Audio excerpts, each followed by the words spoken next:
Hello everyone, welcome back to my channel. I hope you all are doing well. हम already बहुत ज़्यादा late हो चुके हैं एक्वेरियस और पाइसेस को डिस्कस करने में, सो इस वीडियो में मैं दोनों ही साइंस को कवर करूँगी। अब सबसे पहले हम डिस्कस करेंगे एक्वेरियस साइन के बारे में, मतलब कुंभ राशि के बारे में। तो अगर आपका चंद्रमा कुंभ राशि में प्लेस्ड है या फिर अगर आपका कुंभ लगन है तो ये वीडियो आपको एंड तक ज़रूर देखना है। अब देखिए, कुंभ राशि के लिए जो केतु है वो आपके 7th हाउस में ट्रांजिट करेंगे, सैटर्न आपके 2nd हाउस में ट्रांजिट करेंगे, राहु आपके 1st हाउस में ट्रांजिट करेंगे एंड जुपिटर आपके 5th हाउस में ट्रांजिट करेंगे।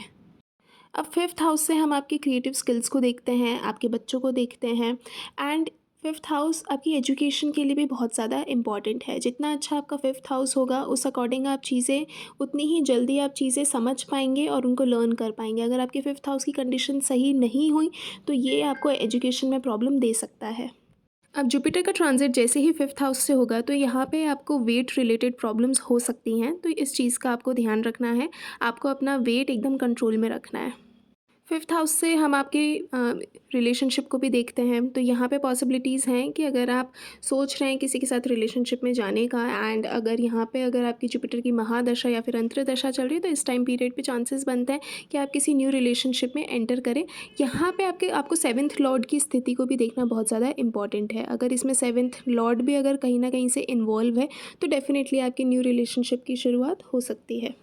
5th हाउस आपके बच्चों का भी होता है, तो यहाँ पर आपके बच्चों से रिलेटेड आपको इवेंट्स देखने को मिल सकते हैं इन अ पॉजिटिव वे। अब देखिए, इस टाइम पीरियड में अगर आप कुछ नया सीखना चाहते हैं, ओके, अगर आप कोई नई हॉबी डेवलप करना चाहते हैं तो ये ट्रांजिट आपको डेफिनेटली बहुत ज़्यादा सपोर्ट करेगा। स्पेशली अगर आपके चार्ट में यहाँ पे मरकरी का इन्फ्लुएंस है या फिर आपकी मरकरी का टाइम पीरियड चल रहा है तो डेफिनेटली इस टाइम पीरियड में आप कुछ ना कुछ नया ज़रूर सीखेंगे। अगर आपके खुद के चार्ट में जुपिटर की प्लेसमेंट काफ़ी ही ज़्यादा अच्छी है तो ये वो टाइम पीरियड है जिस टाइम पीरियड में आपको बहुत अच्छे गेन्स होंगे एंड आपका जो इनकम सोर्स है उसमें आपको कहीं ना कहीं राइज देखने को ज़रूर मिलेगा। अब देखिए, सैटर्न आपके 2nd हाउस में ट्रांजिट करेंगे। 2nd हाउस आपकी फूड हैबिट्स को शो करता है, आपके बोलने के तरीके को शो करता है, आपके फैमिली बैकग्राउंड को शो करता है कि आपकी फैमिली की क्या हिस्ट्री रही है, आप किस तरीके के बैकग्राउंड से आप आते हैं। ये सारी चीज़ें 2nd हाउस से पता चलती है। 2nd हाउस आपकी फाइनेंशियल कंडीशन को भी शो करता है। तो सैटर्न का ट्रांजिट जैसे ही 2nd हाउस से होगा तो सबसे पहली जो चीज़ आपको चेंज होती हुई दिखेगी वो होगी आपकी फूड हैबिट्स। अब देखिए, जितनी अच्छी आपकी फूड हैबिट्स होंगी उतना अच्छा आपको सैटर्न रिजल्ट प्रोवाइड करेगा। ओके, यहाँ पे आपको आपकी डाइट पे बहुत ज़्यादा ध्यान देना है। आप अगर जंक खाते हैं बहुत ज़्यादा या फिर आप बैलेंस्ड तरीके से आप खाना नहीं खाते या फिर आप फ्रेशली कुक्ड अगर आप फूड नहीं खाते तो यहाँ पे आपको सैटर्न नेगेटिव रिजल्ट प्रोवाइड करेगा। सो इट्स वेरी इंपॉर्टेंट कि आपका जो खाने का तरीका है, आप किस तरह से खाना खाते हैं, आप क्या खाते हैं, इस पे आपको बहुत ज़्यादा ध्यान देना है। एक चीज़ का आपको बहुत ज़्यादा ध्यान रखना है कि सैटर्न का ट्रांजिट जैसे ही 2nd हाउस में होगा तो यहाँ पर आपको झूठ बोलने से बचना है। मेक श्योर आप लोगों को अपनी बातें एकदम सही तरीके से एक्सप्रेस करें एंड जो भी बात है आप उसको स्ट्रेट फॉरवर्डली बताएं। ओके, यहाँ पे आपको झूठ नहीं बोलना है। बिकॉज़ यहाँ पे देखिए, सिचुएशन ऐसी बन रही है कि अगर आप मान लीजिए आपने किसी से झूठ बोला, ओके, बट उस एक झूठ की वजह से आपको बहुत ज़्यादा आपको प्रॉब्लम उठानी पड़ सकती है जो कि आपने सोची भी नहीं होगी। सो इट्स बेटर कि अगर कोई भी बात है तो आप क्लियरली चीज़ों को सॉर्ट आउट करके बिना झूठ बोले एक अच्छा पाथ चूज़ करते हुए आप चीज़ों को आगे लेकर जाएँ।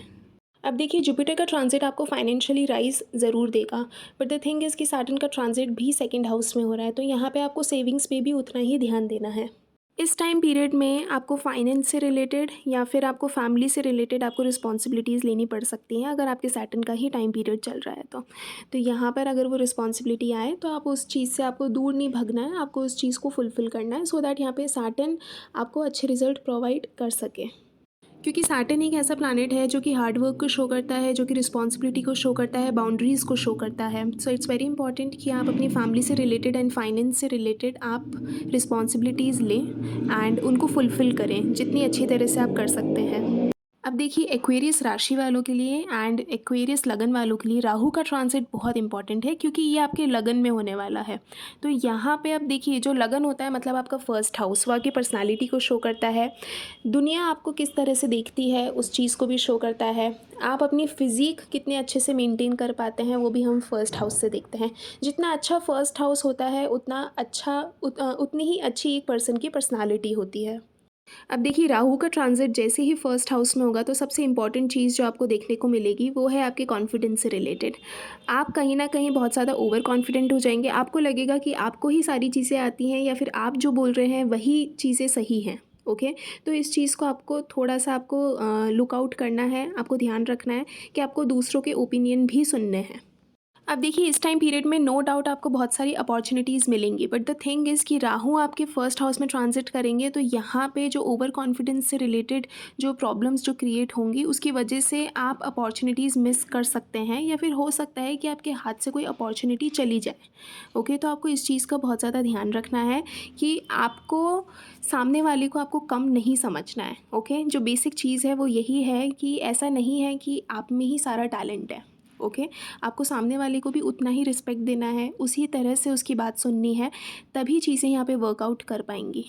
यहाँ पे आपके चार्ट में सैटर्न की प्लेसमेंट को देखना ज़रूरी है क्योंकि राहु यहाँ पे एक्वेरियस को रूल करते हैं, बट यहाँ पे सैटर्न भी एक्वेरियस को रूल करते हैं। तो यहाँ पे सैटर्न की भी प्लेसमेंट को देखना बहुत ज़्यादा ज़रूरी है। चार्ट में अगर सैटर्न की प्लेसमेंट बहुत ज़्यादा अच्छी है तो राहु भी यहाँ पे कहीं ना कहीं आपको अच्छे रिजल्ट्स प्रोवाइड करेंगे। अब हम बात करेंगे केतु के ट्रांजिट के बारे में जो कि आपके सेवन्थ हाउस में होने वाला है। अब देखिए इसमें आपको सन की प्लेसमेंट को देखना बहुत ज़्यादा ज़रूरी है क्योंकि सेवन्थ हाउस से हम मैरिज को भी देखते हैं और बिजनेस डील्स को भी देखते हैं, मतलब बिजनेस पार्टनरशिप्स को भी देखते हैं। अब एक्वेरियस वाले जितने भी लोग हैं इस टाइम पीरियड में उनको लगेगा कि उनको ये जो रिलेशनशिप है, ये जो मैरिज है, इसको एंड करना चाहिए या फिर यहाँ पे थोड़ा बहुत ब्रेक लेने की नीड है। But I am telling you ये सिर्फ एक टेम्प्रेरी ट्रांजिट है। इस टाइम पीरियड में ज़रूर आपको ऐसे थॉट्स आएंगे, बट दैट डजंट मीन कि ये चीज़ आपके लिए परमानेंट रहेगी।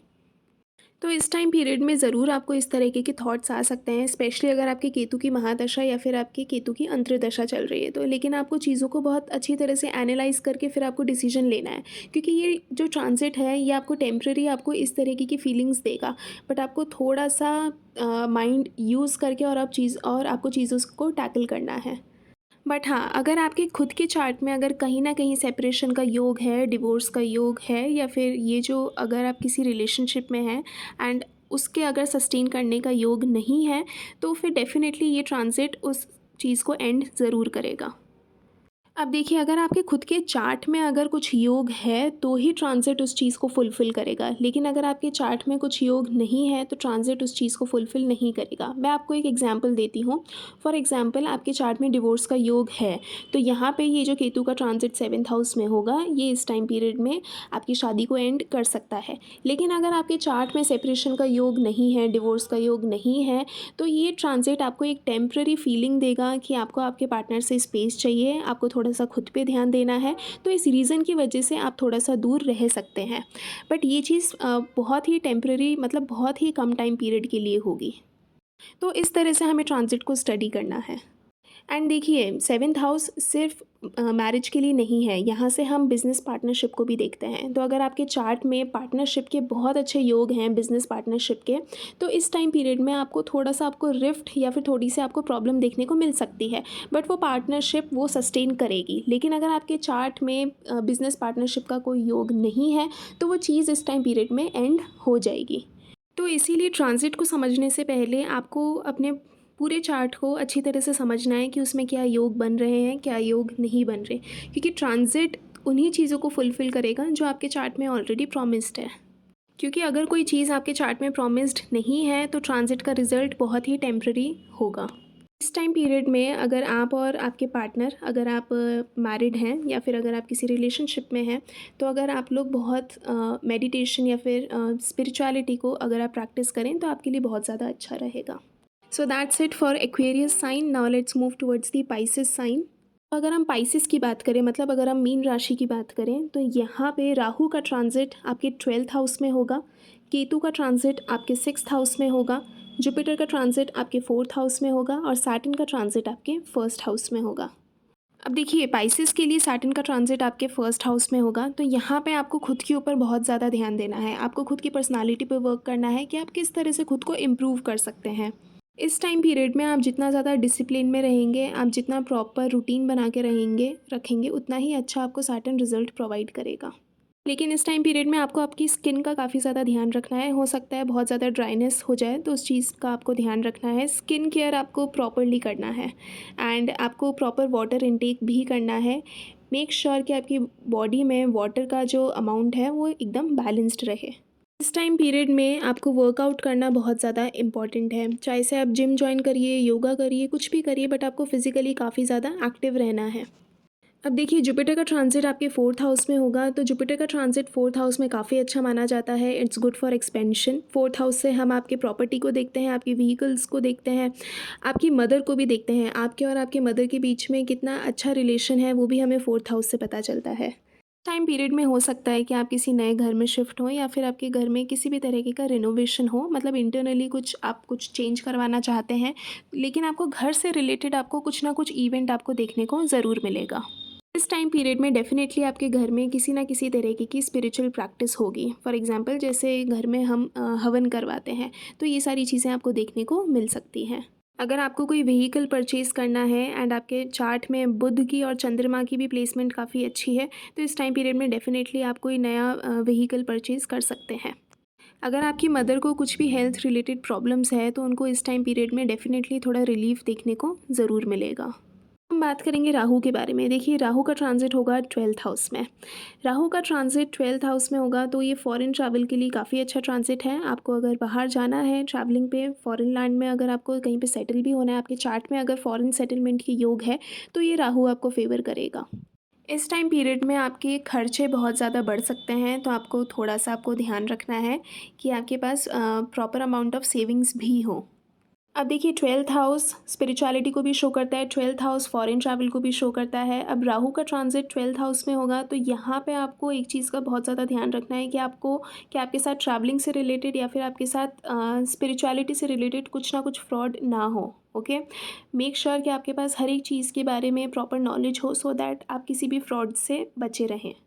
अब हम बात करेंगे केतु के बारे में। अब देखिए केतु आपके 6th हाउस में ट्रांजिट करेंगे, तो इस टाइम पीरियड में अगर आप किसी कॉम्पिटिटिव एग्जाम की तैयारी कर रहे हैं, तो ये ट्रांजिट आपको सपोर्ट करेगा। ओके, केतु का ये ट्रांजिट आपको डेफिनेटली अच्छे रिजल्ट प्रोवाइड करेगा। यहाँ पे बहुत इंपॉर्टेंट है कि आप रूटीन मेंटेन रखें। ओके, केतु 6th हाउस में एक पर्सन को एक रूटीन मेंटेन नहीं करने देता। ओके, तो इस टाइम पीरियड में आपके लिए थोड़ा सा मुश्किल रहेगा कि आप कोई प्रॉपर रूटीन मेंटेन कर पा रहे हैं। तो इसीलिए मेक श्योर कि जितना हो सके आप चीज़ों को रूटीन में रखें, एक प्रॉपर स्ट्रक्चर में रखें। अगर आप किसी कोर्ट केस में या फिर आप किसी पुलिस केस में इन्वॉल्व्ड हैं, और अगर आपके खुद के पर्सनल चार्ट में सैटर्न और सूर्य की प्लेसमेंट काफ़ी ही ज़्यादा अच्छी है, तो इस टाइम पीरियड में हो सकता है कि रिज़ल्ट आपके फेवर में आए, लेकिन आपको आपके खुद का जो पर्सनल चार्ट है उसको स्टडी करना पड़ेगा इस चीज़ के लिए। So that's it for Pisces sign, और इसी के साथ हमारी 2025 की ये सीरीज़ का एंड होता है। आई होप आपको ये सीरीज़ काफ़ी अच्छी लगी होगी, आपको बहुत सारी चीज़ें जानने को मिली होगी। एंड अगर आपको वीडियोस अच्छी लग रही हैं चैनल पे, then don't forget to like, comment, share and subscribe this channel. I will see you in the next one.